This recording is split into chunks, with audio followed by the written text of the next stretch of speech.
Hello, everyone. Thank you for joining us on this Tashkeel Talk series. Briefly, Tashkeel was established in Dubai in 2008 by Sheikha Latifa bint Maktoum bin Rashid Al Maktoum with the aim of nurturing the growth of contemporary art and design practice rooted in the UAE. Its membership organization offers professional artists and designers living and working in Dubai access to a vast array of facilities, workspaces, and support. Tashkeel's public program provides exciting workshops, tours, lectures, and talks. The Tashkeel Talk series features inspiring practitioners and professionals working at the forefront of international visual art and design. It seeks to highlight technical innovation, shine a spotlight on pioneering practices, and provide important insights. Today, we are very happy to welcome Sara Al Haddad. Sara is an artist born and based in Dubai. She was a Fulbright scholar at the Maryland Institute College of Art, MICA, in Baltimore, receiving her MFA in sculpture. She received her BFA in visual communication graphic design from the American University in Dubai.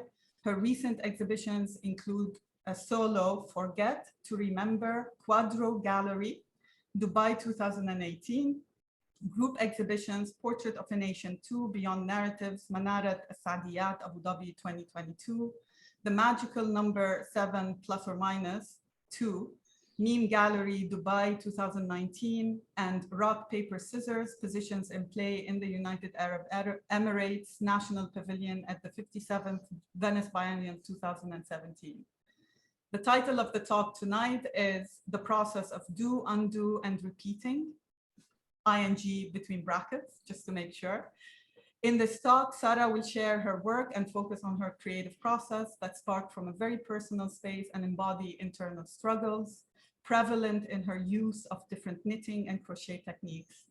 Thank you again for joining. Thank you, Sara, for accepting our invitation. And just a few housekeeping rules before we begin. Please keep your microphone on mute during the lecture. Feel free to type your comments and questions in the chat zone, or you can just raise your hand and the floor is yours. And also, Sara and I decided that as she speaks, people can intervene. So you can raise your hands or just type your question as we go with the presentation. So just to keep it a little bit informal. And please note that this session is being recorded. Finally, again, welcome, Sara, and the floor is yours. Thank you, Hiba. And yes, please, everyone do interfere as much as you can. I am as nervous to have an online talk as I do in person. So the more informal this is, the better. It doesn't matter if I can't see everyone's faces. It's just, I can see mine. So I know what I'm doing. So thank you everyone for joining today. And thank you, Hiba, for having me. I'm excited to have this talk. And whenever I have a hiccup, please interject, ask,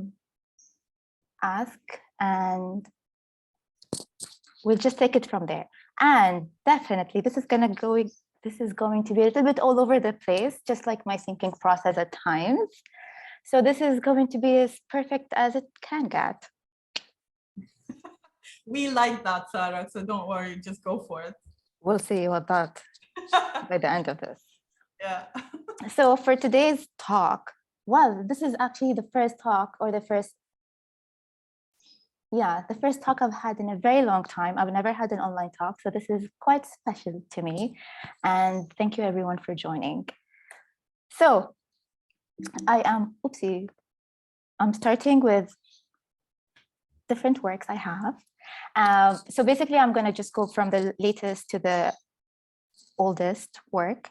And I'm showing works or images of the works that I have not usually shown or had on view, and they are to me in many ways part of the work as much as the work itself, an extension of the work, and also a way to repeat or to redo the work. It's a different image of the work in many ways, and some of them are recordings of the work. I have one work where I have actually lost, but I still have the recording, so I can always recreate it. So it's interesting to me to think of how there are different ways of repeating and doing things. So the title of and the the direction of this talk, I was inspired by this podcast I listened to in 2019, and it was asking the question of who are you without the doing, and I have the link there. I can share it later in the chat. This talk came at a very, very, very strange but much needed time. It was 2019. I think it was August when I listened to it. In 2018, I had just quit my job. I was working as a gallery assistant. I had just taken down my last show at Quadro Gallery and the IFC. Also, I had in some ways I had a studio and I took it down by the end of in 2019. So it all came down to a point where I decided for 2019, I just want to take a break from things and to enjoy living, however and whatever that looks like. And it has been quite a few busy years with Venice. I had just returned back from university, from doing my master's, work, life stuff. And a lot of things was just happening and just having not had the chance to sit and think. And in many ways, my work was always that time of thinking, time of processing. But with having those, I will call them obligations, being part of those events or exhibitions, and those taking part of those expectations to show, to be relevant or to be present in the scene, I just needed to take a break and to forget and go back to figuring out and reminding myself of why I do what I do, or why do I do the things I do. And taking the break was amazing. So 2019, I listened to this podcast and I was thinking, who am I without the doing? And it was very difficult to define myself, because every way I thought of myself was an act of service. I was an artist. There was an act of doing in that. There was something else, but I can't remember. It doesn't matter. Everything that I thought of that defined me, or the ways I identified myself, or the ways I thought of myself, they were all actions. And it took me into a spiral. Like, how can I be anything, or who am I without an action? So in many ways, I'm not so sure if I have come to a decision about who I am without that, but I think this is one of those things that I will always think about. And it has given me that space to take a step back and to reevaluate a lot of the things I do or don't do, and the way I approach things. And it's something that I have also applied in my life. And frankly, my work is a commentary about my life, a response to my life. And it has always been a response to that. So for me, living, being part of life, it's very important. But so I sure. have an introduction a little bit there. Please go for it. Because there's like something interesting with regards to like how you kind of address this idea of doing, right? And that there is doing and there's also kind of being part of life, right? As if like two separate kind of things, you know, doing as in laboring in art versus also kind of intervening and living life. So I'm just like curious, are they two separate things, or how are we looking at that? I think I do look at them as two different things.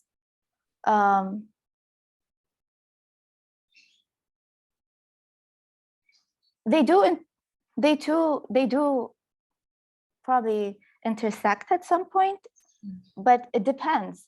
I mean, if I create an artwork that no one sees, how part of life is that? If something that stays with you, how much of it is alive? One way to look at it. I think of my work as living things because they're my feelings. And I think the way of accessing those works, and the way of coming back to them over and over again, it depends of where I am in life. And I don't think this really answers your question, but I think it depends, or in a lot of ways, like if you're not active in the art scene, are you an artist? Are you practicing? Are you alive? How there's so much that it validates. So I think of them as two different things. Okay. Yeah.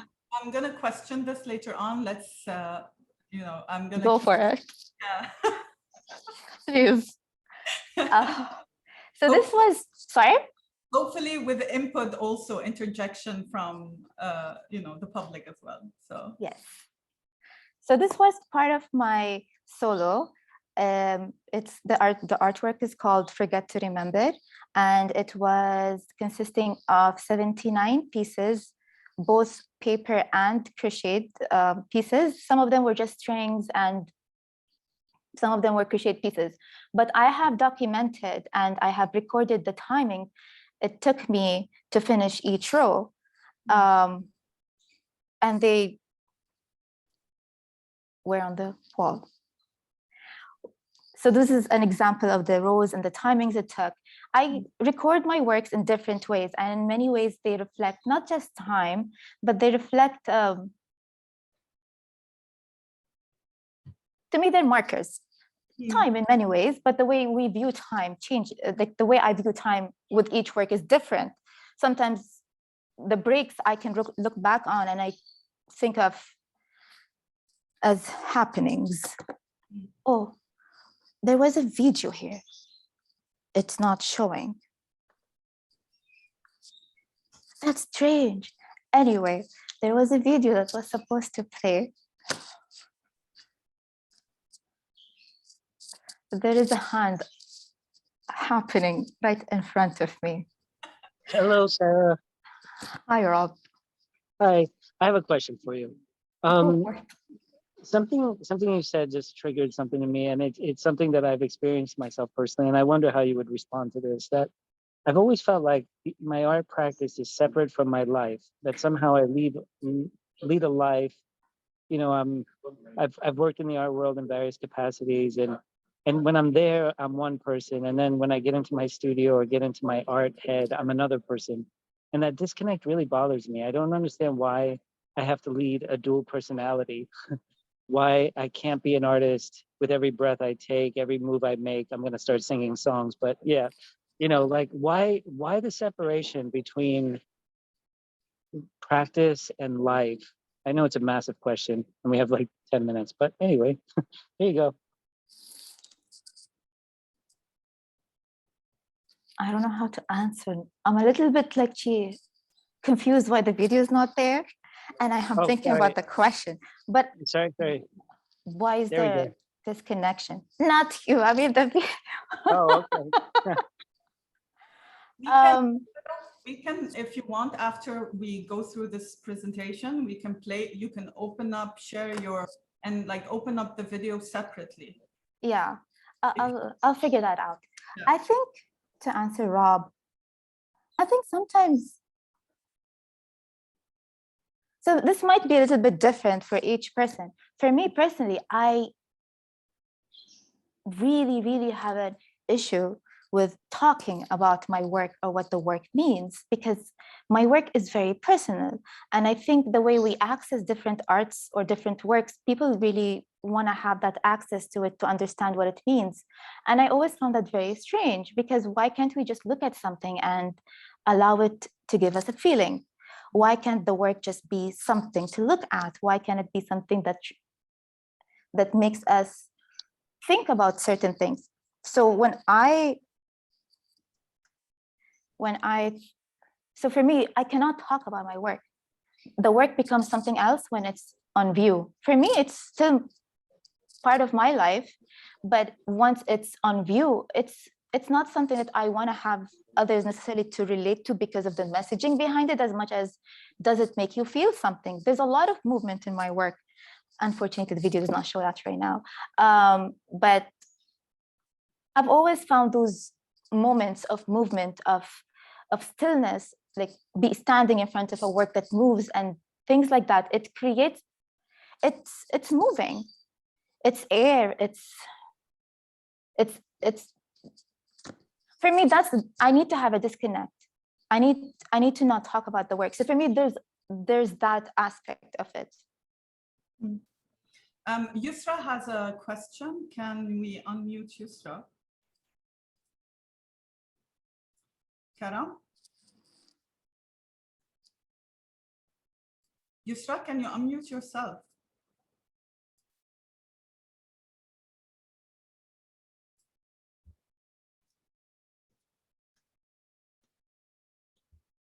Go ahead, Sarah. Okay, no problem. So there was supposed to be a video here of these works moving. I hope another video works. Anyway, and this is another work. I had this at Venice. The way I have approached this work was different in the sense that I had visited the site and I had decided that I wanted the work to sit in between these two columns. And the sizing was 400 centimeter, and I still have the nails on the wall behind me. It's where I slept, I mean, behind my bed, and it's that size. And I finished the work at Venice, and I knew how much each inch or each few lines took because of the calculation. If I remember correctly, 3 to 4 hours for 2 lines. It took a lot of time. And unfortunately, the video is not working. It's not there. There was a lot of movement with this work. I have no idea how long it is because it changed. And I just kept adding to it until it felt right, the right amount. There was a lot of memories attached to that work. And like you, when you introduced me, Hiba, my work is a lot to do with memories. There are memories in themselves. And for me to revisit the works, there is a lot of those recreating of memories and revisiting. But I need to go back to something. I just remembered, I do want to address something. Yeah. The pausing for me, the one of the biggest things that I have learned from pausing, from doing works and things. Oh, this one, I think it will work. I think, we'll see. I'll wait for it. I learned how, I realized, so as much as my work is a self-reflective process, which became very easy because the more I did it, the more I became accustomed to that process, and it was no longer that for me. So taking the break really helped, because what I have found out is that I had relied on my work to do the talking for me. The bigger the work is, the more I had to say, or the bigger I felt like I wanted to be. In many ways, it was the way I was showing up myself in an outwardly way. And the more that the work grew, the less I knew how to talk about myself and my work. And I relied on the work to say, hey, I'm here, look at me. And taking this break, or let's call it just a pause, I have learned that I am reclaiming language in a different way. I'm understanding on how to talk about my work differently, how to approach that differently, how to talk about the work without really talking about the work, or to appreciate things from a different aspect and I'm learning how to show up. I'm learning how to, I think, be more vulnerable with my words and not just my work. And for a very long time, it was really hard. It was really hard, and it is still really hard to talk about the work, because there's some of the most vulnerable moments of my life that I just didn't know how to work with in person. Yeah. Sarah, Yusra is back, and she Yes. can now ask her question. Hi, Sarah. How are you, Hiba? Thank you for this presentation. Sorry for the last questions. My question for you, Sarah, is actually two questions. First one, why do you have to record or document your artwork, as you said? What is the benefit from this? This is question number one. Question number two, why not some of your artwork not seen to the public? This is something you do intentionally, or it's not coming, the time is not coming yet to see in the artwork? Thank you. Thanks for the questions. I like them. I'll answer the second one. I still have not shown the works that I have not seen, so I'll just move to it. Let's say this one I have not shown before. I have put in document, maybe PDFs and things. This is one of the recordings. I have seven or eight of them. This one I have shown once, but for example, this, oopsie, it got stuck. Anyway, it's not that I have not had a chance. I think some things are, I think I'm showing the most personal aspects of the work. This is exactly how to recreate the work. This is not just the thought process. This is the time it took me. This is the time I had spent. This is the time I had spent thinking about the topic, the time I had spent dwelling on things and reworking things. And every time I can revisit it, it just, oh, this is gonna work. It's like, for example, this is one of the works that I created in 2012. I lost the works, but I have the documentations of them. And I thought about recreating them, but I have a video. So why do I record? I always thought it's interesting to revisit things and see how I did things. Each recording is different than the other. This one is a video. It's more of, I would say documentation is a different face, a different facet, a different presentation of the work. And I find it quite.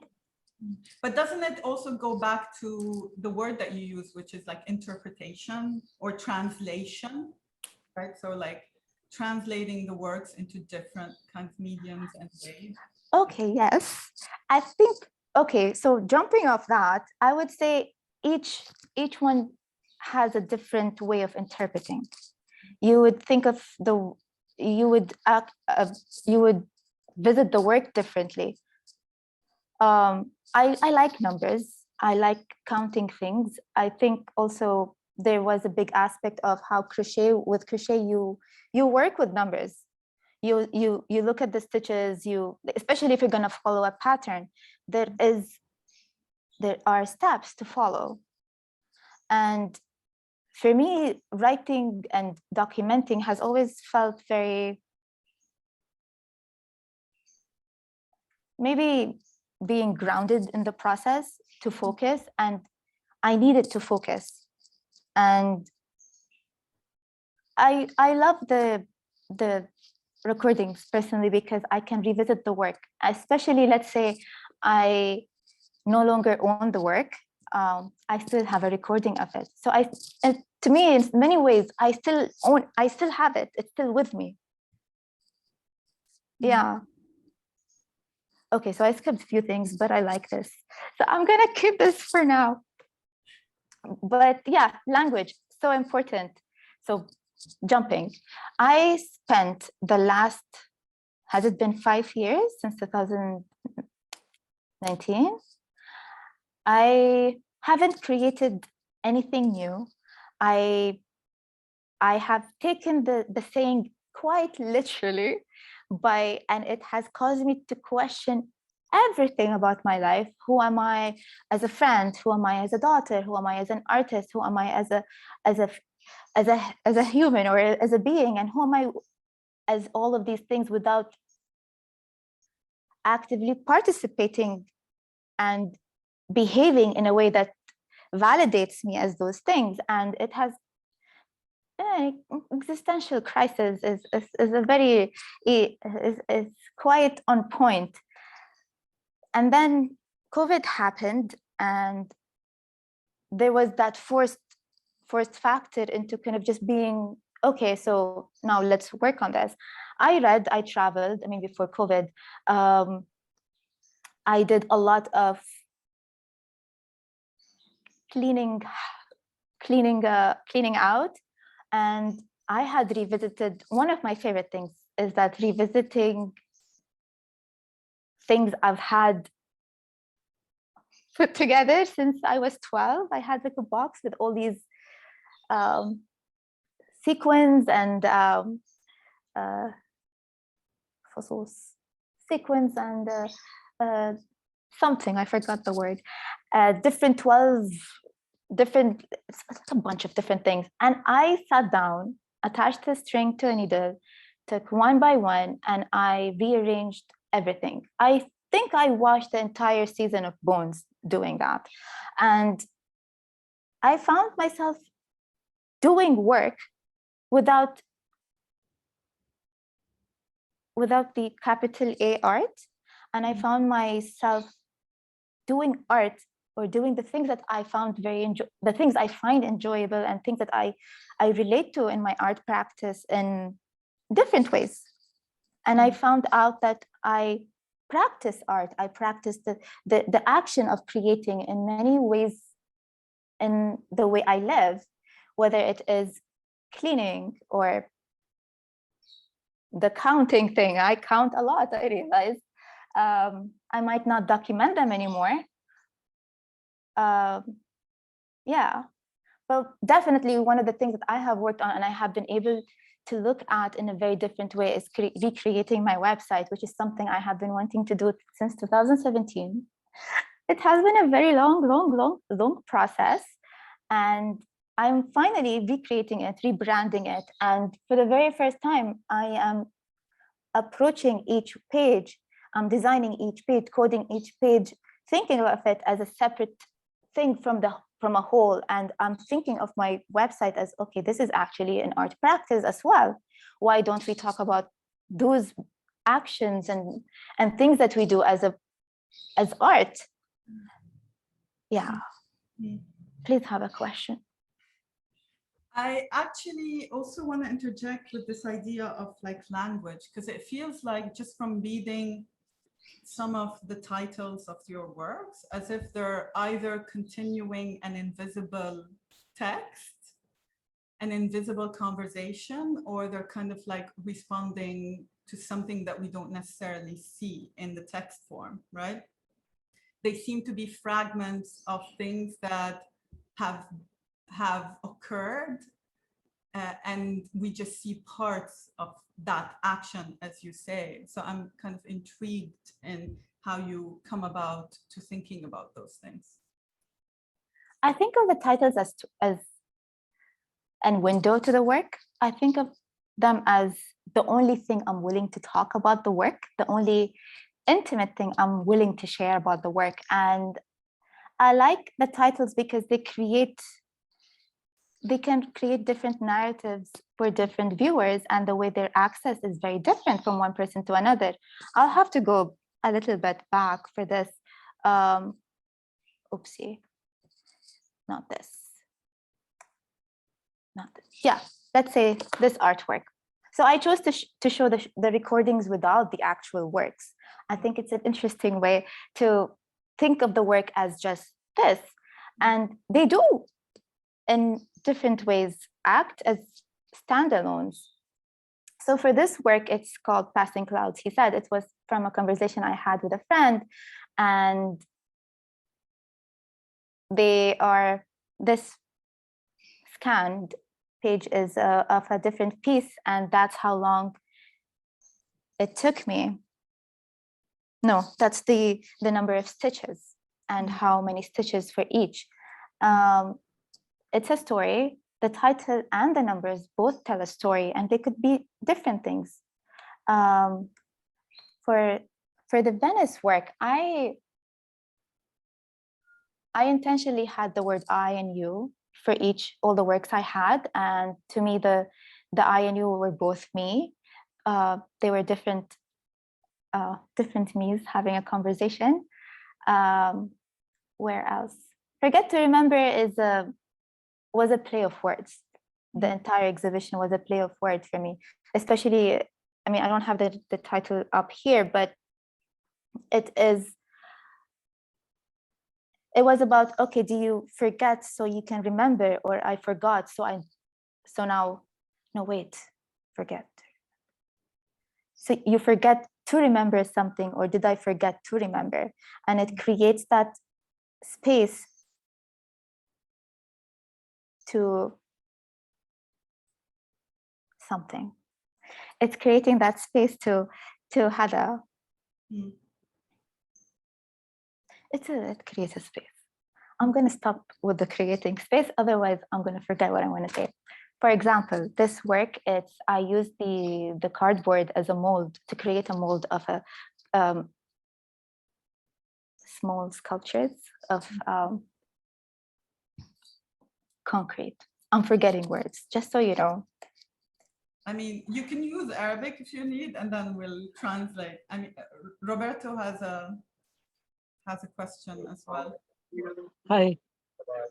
Sarah, one thing about your work that's always struck me is the intimacy of the movements of your hands, the physicality of your work with a lot of other artwork that I see in, other studios and stuff. There's something that's extremely personal. And it's personal because you're able to interpret it through the smallest movements of your hands, like the way you use your body to create the art. And I'm wondering if that's something interesting you'd like to talk about. There's something about the physicality that you present in your work that really gives your work its energy. You're kind of like a tiny little machine. Okay, I think the machine part is interesting because once I was presenting my work in a group, there was what is it called? Like a workshop, and we were presenting our works, and someone has asked me, who has a design background, Sarah, why don't you get someone else to create your works? And I found that question quite offensive, because what do you mean? My work is my feelings. How do I outsource that? What does that look like? I'm not a designer. My work is not a design state. It's not a designer statement. It is quite literally a feeling. And I think the question is very interesting to show up at the part where I have a recording of the word hands. It's literally of that. So this is my first work. And this is the first time I've ever recorded anything. And I don't think I've shown these, well, a lot of this have not been shown, but this particular recording I had in different notebooks in different places. I did not record the entire work. And to me, the recording looked also like this. Speaking of hands, my body plays a very big role in my works. In many ways, it's not just the hands. I embrace my work when I'm working. It covers me.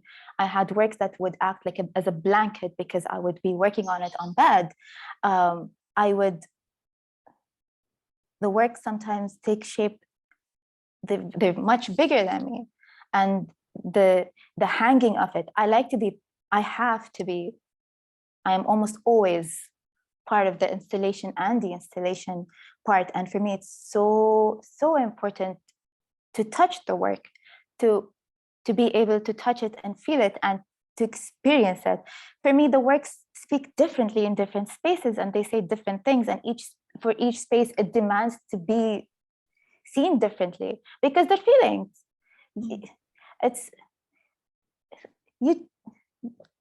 I feel differently about my works every time I revisit them, and in each space, they talk to the space. I know that I understand that sometimes people don't see that. I think our need sometimes to kind of be told what the work is instead of telling us what it want to tell us, whichever that is, even if it's something that if it's okay, I don't like this. That I think that is still a statement of some sort. There is something very powerful that a work can trigger or can move us in a certain way, and I think that says a lot. because for me, that's how I interact with works, or the way I have my relationship with artworks. I need something that speaks to me. It's a language, again. It's a language I understand, I relate to. If it's something I don't understand, I will have a hard time connecting with it. And I think for me, it also tells me how much I am connected with my feelings at the time of seeing something, or am I too busy in my own head trying to analyze, or trying to understand why did someone do this. So yeah, there is something performative in my work, but I keep that to myself. I think that is also the part of the why is it not shown. Yusra, go ahead. Yusra, unmute yourself. Yes, sorry, mistakes every time. Sarah, regarding the stories of your artworks, because it's most speaks about your feelings. I'm sure that, are you struggling when you write the story or the concept of your artwork?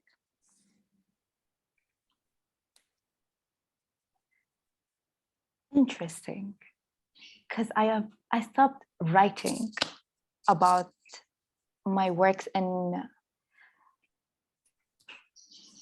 so back to the word language, back to language. Sometimes I think of the work and the way it's being, and the way I'm recording it. I don't have a specific artwork up on right now, but once I have, for this work, the way I have described it is by writing numbers, by writing the different chains, the different years for each piece, and what each piece resembled in a code. It was simply a code. I think there are many different ways. Yeah, there are so many different ways to talk about the artwork. And I think needing the artwork to say a story in a very specific way, in many ways, caters for this idea that we need to talk about our work to make it accessible in a specific form. And I don't think that gives us a lot of room to interpret something. Sometimes sometimes we encounter an artwork, we feel a certain way about it, and then if we ask the artist what is it about, and we don't see that, it creates it creates a strange disconnect. It either makes us think or feel, okay, why am I not seeing that? Or no, I don't see that. Why did they do this? And I think those things are not important. I don't think it's important that I have to know what the artwork is. Sometimes the title tells me everything. I can create my own narrative. I can relate to it, something I have experienced. And I think that's the beauty for me with art. It's whatever you want it to be. I think being in the art scene and being part of exhibitions, or being part of a lot of the things that go behind the scenes, sometimes it kind of sucks the life out of you and sucks the life out of your work. And there is a lot of expectation on how much you have to create to be as relevant as you can be, to be included in certain things. And it can be quite taxing. And I'm just happy that, well, I'm a little bit, I've always had my own way of doing things, and like to kind of hide and show up whenever I feel ready. But I can imagine it can be very hard for a lot of people who feel maybe they need to create as much as they can to make ends meet, or to be part of it. I think we see that a lot. I mean, I'm obviously seeing it. I'm seeing this in Dubai, but I'm sure happens in many other places. So yeah, I don't really talk about the work in details. I never do. But I'm also intrigued by, because there's something about the anonymity of it, whether in terms of like the gestural, the way you present, you called it performativity, the gestural kind of setup of the work itself.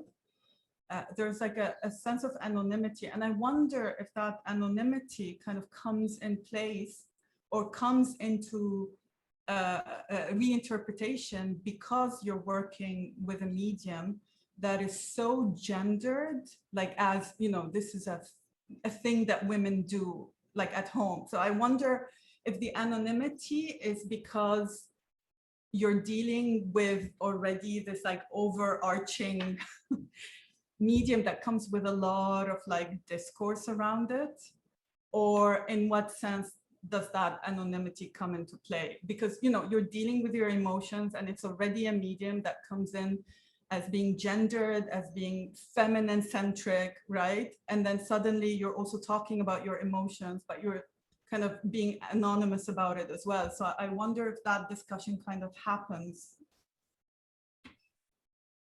Hiba, did you just ask me a question and answer it yourself? I didn't answer it. I'm just asking if that is a confirmation. I think you did.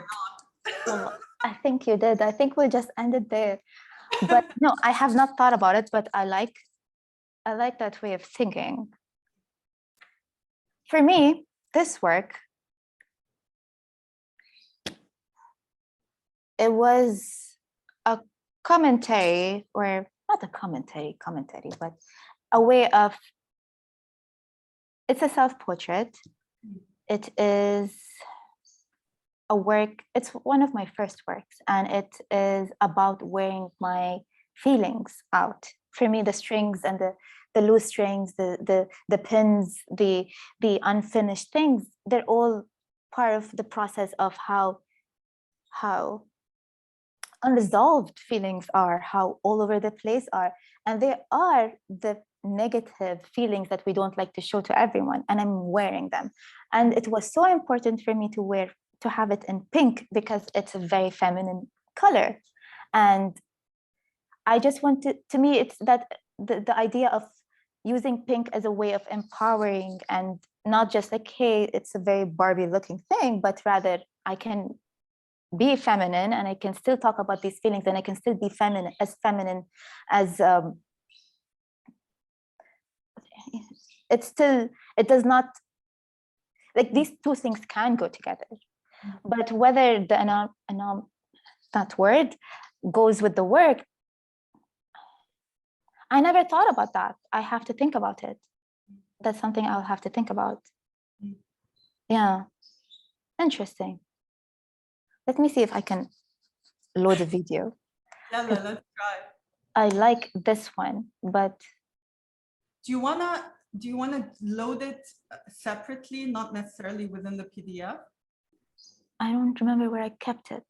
I'll have to go through different things. Okay. But anyway, this was a deinstall video, and I sometimes take like the recording of this work is in a form of a deinstall. Unless, wait, I can unshare and then I can open it. صح? I think you can unshare, then when you open it, share again. Yes, I can do that. Thank you and sorry. I downloaded what this is called, Zoom, end of last year. I have really done a good job by avoiding all of the video stuff for a very long time. Actually, I can do the videos. I can do the share.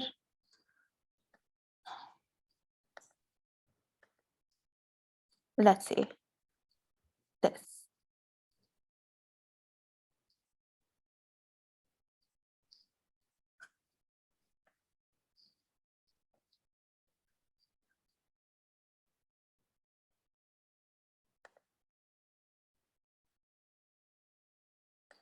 Double click again. It's loading. It's just the.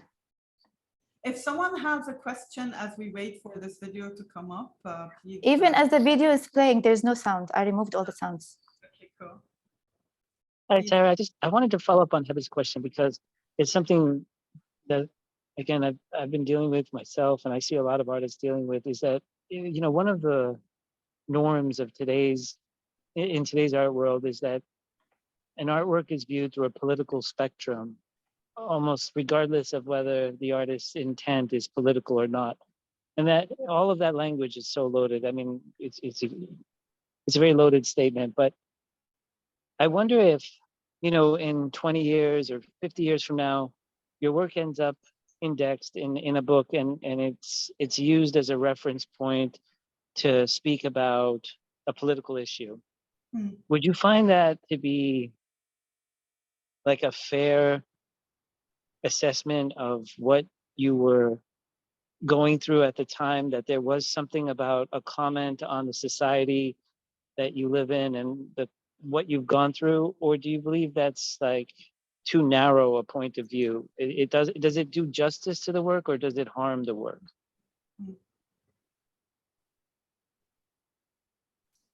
I think once something is public, it's very difficult to decide, especially if someone else has a different response to it. I remember when I was in the States and someone asked me, or someone, I don't know what the conversation was, but that since I was in the States, has my artwork become more American? Or has being in America made my work American? And it had made me think, but it also makes me think about a lot of the artists in the UAE. I mean, we have a large number of expats and foreigners who create artwork here. So is their work, doesn't them living here influence the way the work is and how it's created? I think it's always, there is a certain level of influence. So I think in many different ways it does. I don't think I will have a say. I don't have to like it. I think it's interesting to see how someone else thinks of the work. It's a different take. This isn't irrelevant to your question, but it's something I have been thinking about in terms of when I die, what's going to happen to all of this? How is it going to be? How any of this is going to be presented? Will I be happy with the presentation of it?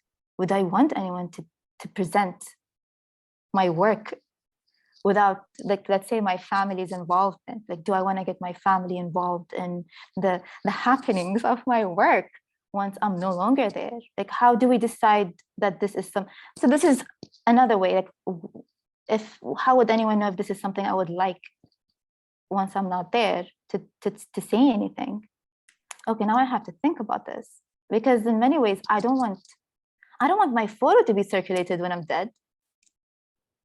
I don't know if I want my work to be commented on in a way that, I don't know. I don't think I have a say if I'm alive, but if I'm dead, I'd like to control that. Yes. Best. I think sometimes it's hard to, there's little that you could do. Very little. But is that of concern to you? Because I felt like initially when you were speaking about your work, you were like, these are emotions the works are a translation of emotions that came about out of interactions that I have in life while navigating life, right? So I wonder if then this question of, what happens to the work is of importance in relation to the initial gesture of why you are doing the work in the first place. Maybe not, because, if I'm dead, so is my feelings. Exactly. My God, that's like a very dry way to describe it. But listen, I just have to, the way I clean around is that I look at something. Do I want my parents or my family to deal with this once I'm dead? If it's a no, I throw it away. It has really helped. It has been a very good way to filter things out. Like, there's just so much stuff. I think the arts and the things we leave behind, they will create different feelings for different people that are part of our lives. And it's interesting how there is an aspect of commercializing that. once we no longer have a say, and it's crazy. But it also, doesn't it also take us back to the first question and the kind of the first thought process that we started talking about with regards to, you know, the two separate, like living life and doing work, right? And I feel like you kind of also hit the nail in the sense of, you know, it's a market driven, we're expected as artists to be producing almost always, and that has its own tempo, while life kind of intervenes in various different ways, not necessarily in the same tempo that is being kind of imposed on us due to, you know, living in a very, you know, hyper-capitalist society, right? So I wonder if that kind of takes us back to that, this idea, this incessant notion or incessant act of kind of, you know, acquiring things, even like little bits. Sometimes I think about artists that kind of include, or curators that include personal thoughts of artists, like the process of making a work, you know, like what would that artist think, especially when the artist is not alive anymore, right? So kind of like intervening into the deep thoughts of these artists and kind of bringing them on display with the end product, right? With the work itself. So I wonder. I think it's interesting because sometimes we think we know people, and sometimes we think we know the process. I've had the luxury, and I was lucky to, and I was very fortunate to work with some people who I had felt very comfortable to really talk about what the work is, but others not so much. And I think for me, it shows, for me at least, it reflects in the way I talk about the work. It reflects in the way the work is talked about, and it's reflected in the interaction. But sometimes the other person does not really know. Since my work is very personal, the other person never really knows if I'm sharing the entire story or not. It's up to me and to provide a context, a narrative. And in many ways, I admit a lot of things because sometimes I'm not comfortable enough. So it's, I think in terms, at least for me personally, it will be very interesting to see or to read. But in terms of commercializing, I don't know if I understood your question quite right, so interrupt me if it's wrong. I think once your work goes out there and once a sale happens, which is great, it's really nice to be able to make money out of something you love until it's not anymore, because it's not something you feel like you love as much or as love as you did before, and becomes this process of, okay, I need to make my ends meet. And I've come to a point in my life where I think of the things I do in two different ways, as a job and as a career. I think of my art as a career. It's the place where I like to continue with it. I don't need to have a timeline. It doesn't need to appease anyone. It doesn't have to fit in a proper way of how something is viewed. A job is how to make ends meet and a financial security. So for me, it was really hard to not do anything in the past 2 years. Did I have opportunities? Yes, of course. And I think funny enough, a lot of things just didn't work. And it has allowed me to stay in this path of, okay, why do I do the things I do? It has given me the time to reframe and to understand why I started doing things. It was so much fun to create. It's so much fun to create and not think about, is this going to go anywhere? Do I want this to go anywhere? My first show was very strange.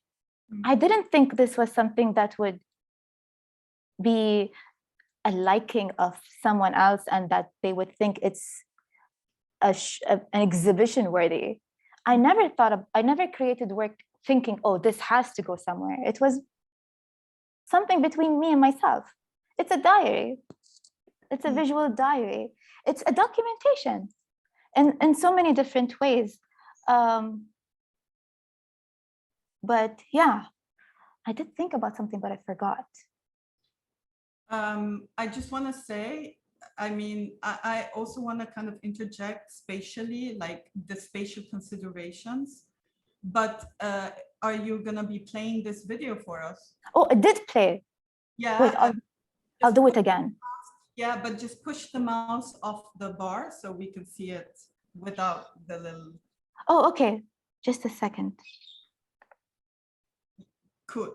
So in terms of like spatial considerations, I'm really because again, you know, like we know that I was reading a lot about like when did, I don't know, like carpet became like a 3D object, like a spatial configuration, right? And some theories address the immigration of Bauhaus, so like Gropius into America, and kind of bringing that forward. It kind of pushed what was on surface level or on the wall, like spatially. So I'm just curious about kind of your spatial configurations and considerations of these things that are not necessarily spatial objects, right? Yes. It depends on the work.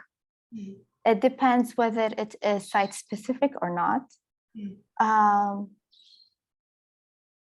I think each work reacts and asks for different things in different spaces. I once had to show a work that had looked like a way and then had to show it again. And I decided not to show it the same way.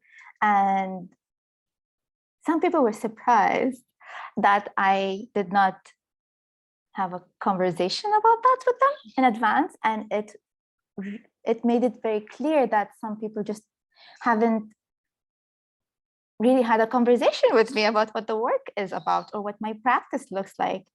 For me, the work doesn't have to look the same. I mean, if it's not framed, even my framed works, it has the stitches. If I shake it up, it's gonna look different. And even with the framed works, I mean, this does not answer your question, but in terms of movement and how things look like, for me, the framed works with text and the lines and the stitches I have, when I go to the framer and they ask me how do I want them to look like, I tell them, do your own thing. I think it's their way of projecting, and we project all the time. And we project our feelings onto things all the time. We project, and I love that. I love that that behavior, this emotional thing, this human thing we do. And just because something is hung in a wall in a gallery space or a white wall, it doesn't mean that it has to be looked at or thought of in this very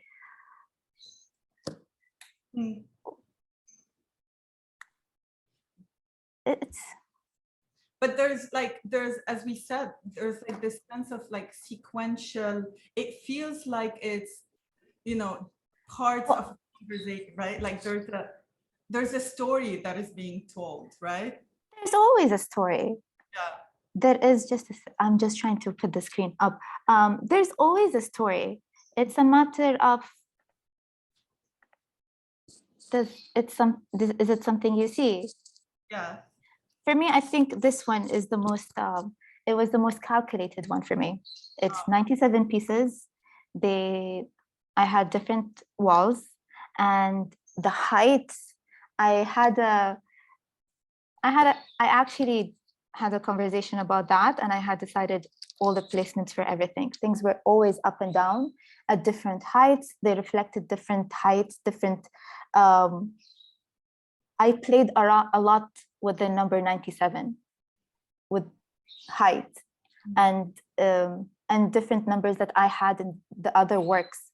They were markers. Not just the work itself was a marker, but the markers, I use them actually in the way I have set up the placements of the work. Yeah, I think different spaces ask for different things. I have a work I want to show it somewhere. They have a nail on the wall. I like to use as little as possible of hanging material and use what space already gives me. Why interrupt the space? The space already says a lot. And sometimes the work either looks like it's coming out or in, or speaking with, speaking at, having a conversation with itself, but I'm using the space. And I think sometimes the space doesn't need any extra hanging materials. Yeah, I remember this. I had a lot of fun with the install. Was it 79 or 97? Oh my God, never mind. So yeah, I realized as much as I do and undo, my practice is all of those things. There's a lot of revisiting and understanding and how those things look like in the process of doing or undoing. There's a lot of undoing in my work. A lot of things that I have worked on, I would undo because they did not fit the right way, especially with my this. I undid a lot of things. The measurements were based on my body. I was wearing each piece as I was stitching it. There was a lot of putting something on, wearing it. Okay, it's not good. I undo it. And it was part of doing, sometimes undoing things, and it provides that space to reflect and good times. Good times. Hi, Yes, Sarah. I want to ask something about this act of repetition, because I think it could act in two ways. Sometimes people repeat an action over and over again, and they start to forget that they're even doing it. You know, it could be something mundane and routine as brushing your teeth or, you know, something of that sort. But then there's another aspect to that where people repeat something in order to bring out something through that repetitive action. And I think I wonder, actually, the question is, where do you fall along that spectrum? Do you repeat things in order to forget something? Do you repeat things in order to remember something? Or maybe those are not the proper descriptive terms, but what is the act of repetition gives what to your artwork? I think repeating means different things with different things happening with the works themselves. When the repeating is to remember. Definitely, I see the act of trying to remember, to kind of remind myself, this is what I'm doing, this is what I'm thinking about, this is what I'm working with, this is what I'm dealing with, this is what I need to move on from. And since I took a pause, I started seeing the doings in an artistic way, with all of those normal life things that we do, like you said, brushing our teeth. The times I count the steps when I go up and down, or exercising. It's like all of those things, that the counting that goes into those things, they're not to remember. They're very mundane, but this is how I reconciled in some ways with not doing, because how can I be an artist if I'm not creating, if I'm not doing? And I saw myself doing in life all the time. And why can't we consider those doings as part of our practice? And since my work heavily relies on counting, creating things, I found myself doing that in everything.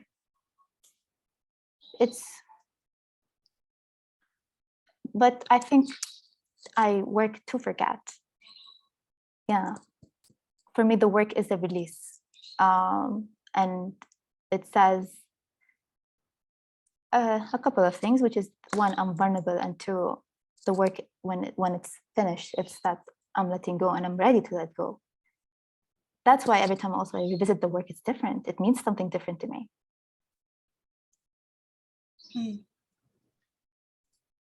You use the word pause, and I'm curious about how you define that.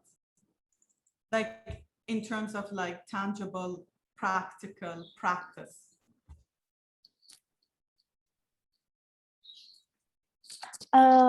Definitely taking a break from art thingies, the art happenings, the art, the performative side of art. And when I say performative, I don't mean I mean showing up to what is expected of you to show up to be a practicing artist, an artist, and all of those networking happenings. For me, taking a pause is taking a pause of all of that. And in many ways, it is taking a pause from the act of, okay, this is what an art object looks like, and I'm going to create it. And I want to create that. So when I had talked about language, one thing is that I also found out I didn't know how to let go of things without creating artworks about them. And by pausing, I had realized that I had to really work on finding different ways to resolve and to deal with feelings in a different way. Because as much as I'd like to believe, and sometimes it's true that I do let go, it's not really letting go. Sometimes looking at the work is being constantly reminded of things. So yeah, pause looks different every single day. Roberto, you have a question. I think this has been up for a while. Yeah, I'm so sorry. My hand's just been up for, it was just up. I also want to kind of ask, because you did kind of start off this like really interesting conversation with, you know, like art for the sake, you know, like the futility of art, right? Like art created for the sake of the artist, you know, when no one is seeing it, right? Is it even worth the creation in itself? So I think you've started with this like kind of very intense overarching question. And I wonder about this idea of, you know, like having to do mundane actions on the side that are not necessarily directly related to what is perceived as art, or the act of laboring in art, you know, like whether it's, you know, threading beads and all other things, right? Like the futility of that. Can you just kind of, again, divulge with regards to that act as well? I think it's very important. And I think what was very exciting for me is that there was okay, let's do an exhibition about what have you been doing as an artist during COVID times. And it's like, I've been living life. Yeah.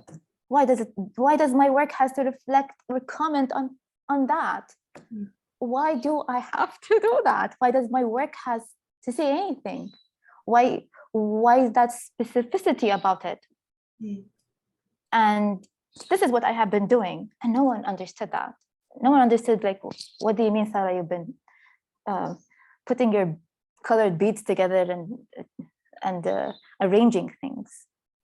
And I think it's contemporary art also in many ways, or art, capital A, what we accept to look like an art.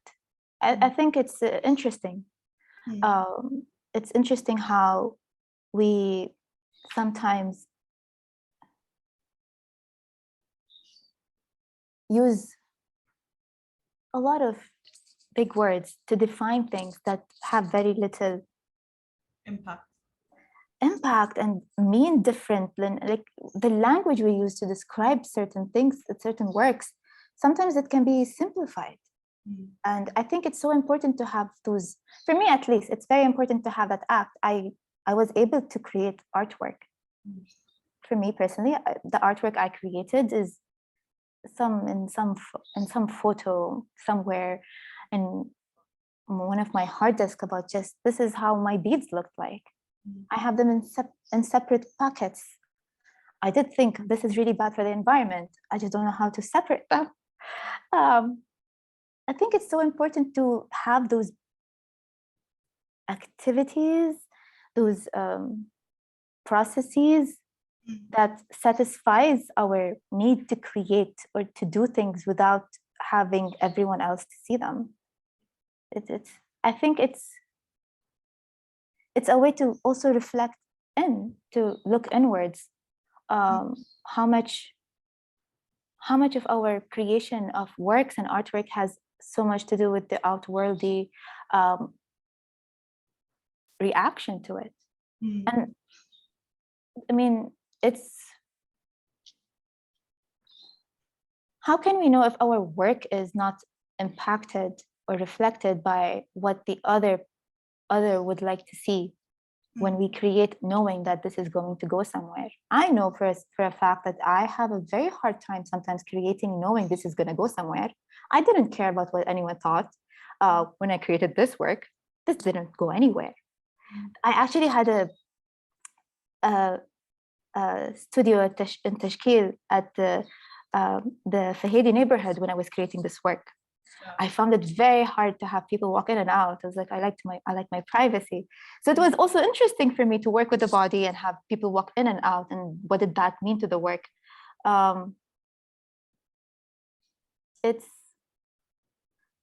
Yeah, I went on tangents. I forgot what I started. No, I think actually it kind of ties into the other question that I wanted to ask you, because I'm very curious about this idea of, like a UAE artist, right? Because you also brought, you mentioned Al Fahidi and like being in a studio there where people are walking in and out in this, like, in this kind of neighborhood. And I wonder, what does it mean to be like a UAE artist, right? Like what kind of, like, I'm just curious about that as well. I think this question is as complex as asking what does it mean to be an Emirati. That looks different for everyone. I don't think it has to look a certain way. For me, I think one way to look at it is that, okay, if you are living in the UAE, you created the work there, it's maybe Emirati enough. I had, if I'm not mistaken, I had avoided all of the female-only, UAE-only exhibitions. It just never made sense to me. Why does it have to be so exclusive, but also, what's the other word? But it's exclusive, but it also pushes out a lot of other people that can be part of that. I think it's damaging. I think it's a damaging way to approach things. I don't think the work needs to necessarily be looked through that lens. I think it works maybe in books, history. But I think it's hard. I mean, that's my opinion. It's I don't know, what does it mean to be an Emirati artist? I don't fit the Emirati mold.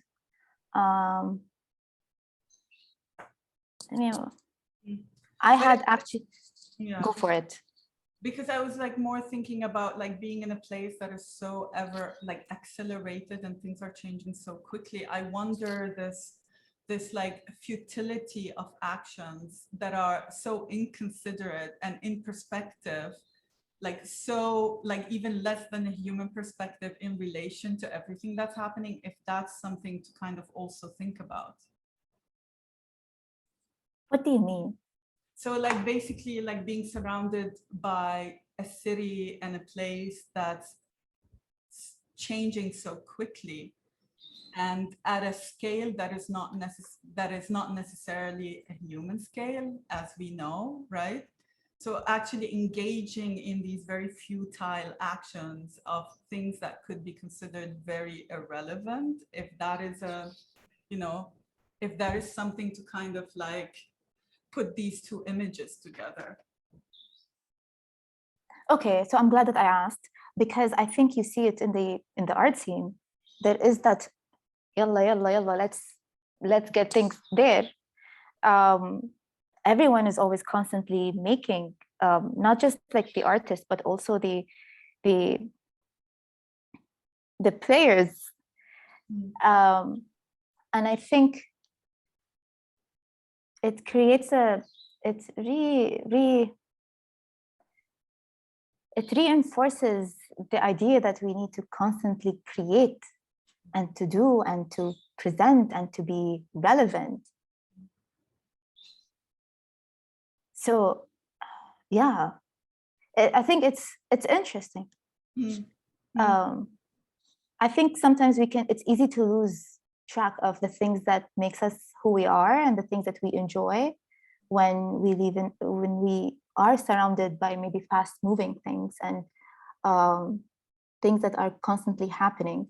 It's interesting you brought this question. It's a bit irrelevant, but there is this cafe that I have been going to since I was a kid. And after I came back from the States, I visited, and they had expanded. And I was asking them, when did this happen? They were like, long time ago. And I was like, how long? They were like, 2 years.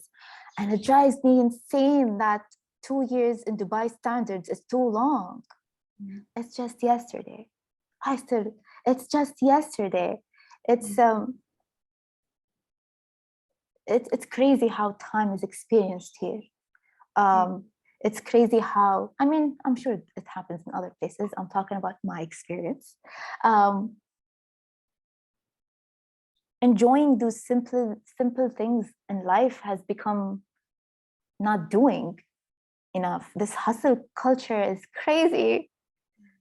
It's crazy. I was thinking about how I didn't want to grow up doing the things that my parents did because they worked all the time. And I mean, minus all the financial, the financial recessions and other things. It's crazy how commercial and money driven and all of that is happening. It's just crazy. It's crazy that enjoying yourself and enjoying your life is looked as not doing enough, and that you're not. It's crazy. I think also this is one of the things I dislike to talk about what I do. Like, please do not introduce me as Sara the artist. Like, just say this is Sara. It's very hard because people like want to know, what do you do and why you do the things you do. But then, as much as I associate with that as an identity for me, I don't always want to be that. I don't want that to be the only thing. Yeah. Rob had his hand raised. So Sarah, you just nailed something on the head for me. Like, you know, I think about when we're children, when we're asked the question, what do you want to be? You know, and it's asked in this kind of innocent way, but it's not innocent at all, because it's not asking the child who they're going to be like as human beings. It's asking them what profession they're going to take on and how that becomes the definition of a person. And you ask it at a very young age. We all, I mean, I'm stereotyping here, but I think many people are asked that question at a young age. What do you want to be like when you grow up? And I think about your work, and I think it really defies this kind of categorization. And it's what I love about your work. In an age where Instagram has put all of our feelings into these predetermined sizes and predetermined sequences, and we're supposed to express ourselves in these predetermined platforms, and everything is just so perfectly categorized and recorded. Each motion and each action is being recorded so that it can somehow later on be used to commodify the human experience. Your work defies that. And I don't know if it's with intent, if it's by accident, but somehow it's not easy to categorize your work in today's contemporary society. And how does that, is that something that you're conscious of? It's something that just happens? Were you asked the question when you were a child? Mm. Maybe because I'm not on Instagram. I don't think I was asked. I think I always wanted to be an artist, but my understanding of artist was very limited to a painter. So I fit that stereotype as a kid. And I was told that it doesn't bring food to the table. And I think it's both true and false. It's true because if you don't constantly create, and you have to constantly create to bring food to the table. And it's, I think sometimes it's hard. It's a hard move to make to make a living out of something you love, and to rely on that. It can get really, where do you draw the line? This is something that's gonna get sold. This is won't. I mean, it gets really hard. As for where the work fits, I don't think I think about it that way, but it's always been what I knew to do, if that makes sense. I like to count. I like to create lists when I was younger. And I don't do that as much anymore. Sometimes I avoid it. It depends what's going on in my life. And in many ways, when I created artwork, these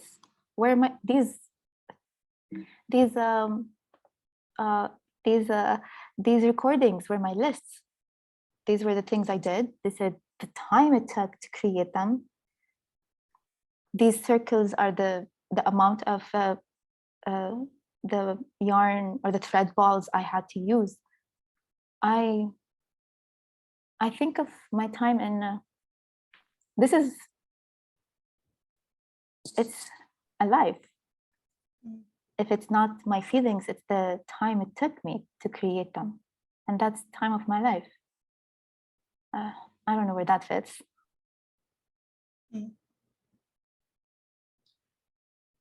There are a few comments that I want to read out. I mean, just a couple of them. So Noura, I think on that video of the deinstallation for the Venice, says you look like you are dancing on the video. Interesting. Right? Mashal says, love the authenticity of this chat. Jiangmi Park, leaning to let go without the art, pause, rings so true. Not needing the audience's reaction is freeing. Oh, thank you. Thanks for reading, because I couldn't see it. I just saw things like turning red. But I appreciate that. I think the dancing comment is very interesting. Right? I think so as well. I mean, because I didn't see that, but now I have to rewatch it and think about it. I was not very happy. With the... I was not happy. No, I was not in a happy place in my life when I created the work, when I installed the work, and when I did install the work. So for me, this work is that Venice time was very heavy. And I wonder how much of it was, so for me, the work is very hard to approach or to talk about, specifically is Venice. I had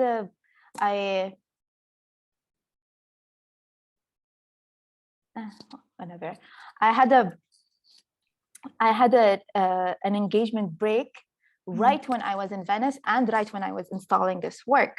Oh, wow. A day or two before it had ended, and I was just dealing with that as I was putting the work up, and it was very strange. So every time I visited that place and every time I visited the work, I could not stop thinking about that this is what the work has become. And it's interesting for me because of the titles of the works. They talked about my situation without my intention for them. So when I say my works are intimate, it's just like it deals with I don't know, life. How do you deal with that? Do you deal with that? Does the work really deal with that? I mean, it does, but I mean, like, they're hard to talk about. And I don't think people really care. Like no one really cares. I remember how I tried to deal with it at the time. It's people are just, they're not most people, I'll be nice. Most people are just merely curious. They're not genuinely interested in your well-being when it comes to those work. So I try to say very little, because it's like, if I were to talk about my work, I would expect us to have a very intimate conversation.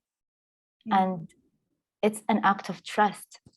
It's, I'm talking to you about my feelings. This is the part where I talk to you about trust. And if the trust is not there, it's very hard. It made it very hard for me to want to talk about the work as time went by, because I had talked about things when I wasn't ready or shouldn't have, because I didn't know how to deal with what came after. I want to ask, so basically translating emotions, kind of like a kind of expulsion, right? Like kind of translating these emotions into works of art. What happens to those emotions? Are you done with them? Like I'm curious about the transformation, and whether those emotions are, once they're translated into whatever form they take, are you done with them? Do you move on? Like, how does that go? See, this is the interesting part when the work is re-exhibited, because then I am confronted with that. I'm confronted with the work again. And it's interesting when it's somewhere that is hung and I revisit the space to take photos. Let's say photos for my website, not the kind of documentation that's really, I have to, it's a different type of documentation. And every time I visited the work, I felt different. The moment it goes up, it's something else. It's a beginning of a new sequence of feelings. And as every time I visit the work, and with whatever I have, with whatever that's going on in my life at the time, I would think of the work differently. Sometimes I'm just fed up, khalas. The work is up. Some works, they end as soon as the exhibition, as the work goes up. So with some feelings, it's easier. So with some feelings, the more I see the work, the more I'm reminded of them. Some works are wrapped up and I don't see them. Others I have hanging around. They all mean different things, but sometimes you just have to let go. Yeah. Sometimes you just have to let go. And I'm reconciling also with letting go. I didn't want to let go a lot of things, because I thought of things as needing to remember things, wanting to remember things, because it meant also my memory is doing okay. But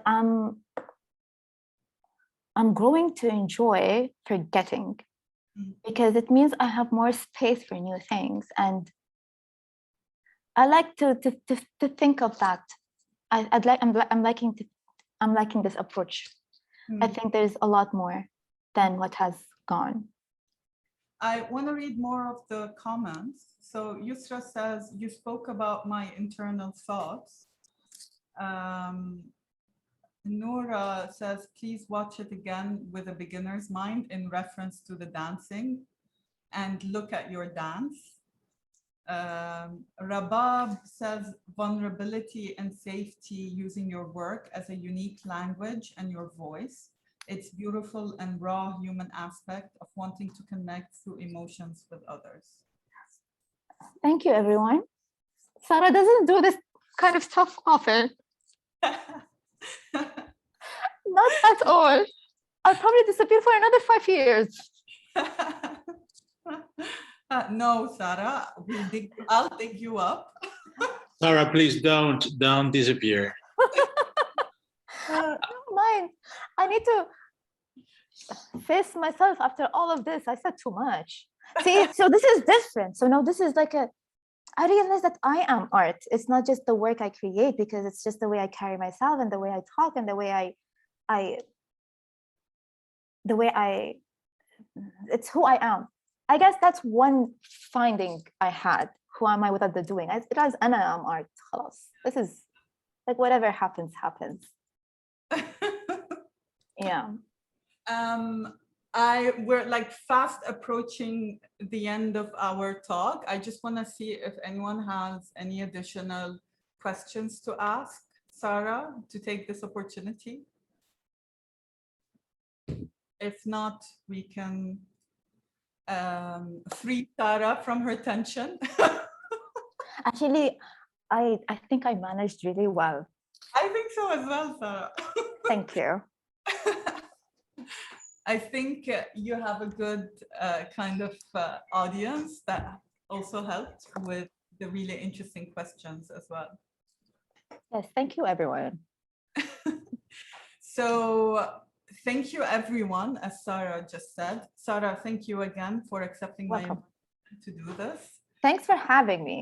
Yeah, no, I'm very happy. Hopefully more to come in the future as well. Thank you for joining us for the Tashkeel Talk. Our thanks definitely go to Sarah for such a really like kind of a deep dig into our emotions session. We have learned so much. For more information on Sarah's work, please follow her website that is up, but she's still working on it. So I'm sure it's going to be up completely in the next few months. End of the month, hopefully. I've been saying this since 2017, so don't just I'm in gonna case. follow suit, so I'm just gonna be inspired from you putting up a website, so I would do mine. Anyways, and for more information on Tashkeel, please follow us at Tashkeel Studio and at tashkeel.org, where you'll find lots more talks, lectures, and workshops to join. We have our next 2 talks that we will be having is one with our resident artist, Paula Anzique, who also works with the same material that Sarah does, but from a different perspective. And we also have Achaye Karunan. She's a Ugandan artist who also kind of works with her hands and kind of working with mediums that are doomed as crafty or, only women should do it. But again, kind of questioning the relevance in the contemporary moment. So please check those out. And thank you again. Sarah, thank you. Thank you so much, Hiba, and thank you, Tashkeel, for the opportunity. Honestly, I've been really happy to have this as I guess, a reintroduction to the art world.